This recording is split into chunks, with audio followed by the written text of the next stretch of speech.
Tu veux rester embourbé dans l'épuisement maternel? Voici la checklist de tout ce que tu dois faire pour être sûr d'y arriver. Pour un épuisement perpétuel, d'abord, commence demain. Attends patiemment que ta fatigue se résorbe d'elle-même et assure-toi de remettre constamment à plus tard le moment où tu diras stop. Lis des tas de livres sur la santé émotionnelle, mais surtout, ne les mets pas en pratique. Écoute attentivement les conseils des gens qui sont eux-mêmes en mauvaise santé émotionnelle. Applique la stratégie du tout ou rien. Échoue une fois et puis abandonne pour toujours. Veille à bien dilapider ton énergie vitale en te plaignant à propos de tout ce que tu ne peux pas contrôler. Celui-ci est particulièrement efficace. Attends que les autres te sauvent. Donne plus d'importance à la vie des autres qu'au tien pour passer à l'action. Attends bien que les conditions parfaites soient réunies. Et je te fais une confidence, ça n'arrivera jamais. Affaire-toi à beaucoup de choses en évitant soigneusement de faire ce qui compte vraiment. Aime les autres plus que tu t'aimes toi-même. Et surtout, fixe-toi des objectifs impossibles à atteindre. Je suis lue par 150 000 mamans chaque matin et en 9 ans, j'ai reçu plus de 50 000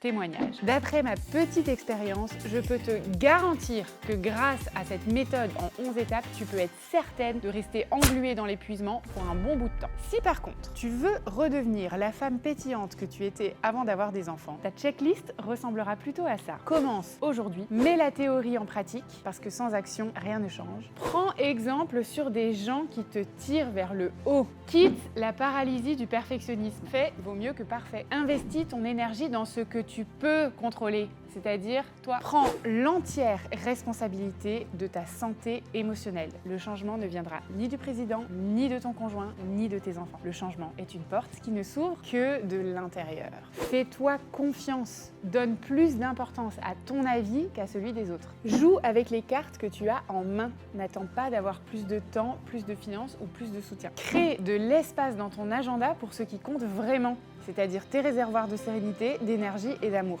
Commence par t'aimer toi-même parce que c'est la condition non négociable pour être capable d'aimer les autres. Avance petit pas par petit pas parce que comment est-ce qu'on mange un éléphant? Un morceau à la fois. Chère fabuleuse, je te propose un truc fou, te retrousser les manches et activer ta force de changement. Non pas parce que c'est ce que les autres attendent de toi, non pas parce que tu te sens coupable de te laisser aller si mal, mais parce que tu mérites d'aller bien. Tu mérites de sortir de cet épuisement qui te colle à la peau. Pourquoi tu le mérites? Pour rien? Pour tout? Parce que le seul fait d'exister fait de toi quelqu'un de précieux et qu'à ce titre, tu as toute légitimité à prendre soin du trésor que tu es. Alors j'imagine que si tu es déjà une maman épuisée, tu as déjà tenté 1000 choses différentes, le magnésium, le sport, la méditation, et pourtant, ça ne va pas durablement mieux. Alors je te pose une question très sérieuse. Est-ce que tu te sens prête à changer d'approche? Est-ce que tu te sens prête à vivre une aventure entourée de milliers d'autres mamans qui, comme toi, ont essayé, mais sans que ça révolutionne leur vie? Si oui, je te donne rendez-vous dans le village. Ce sont des solutions simples et surtout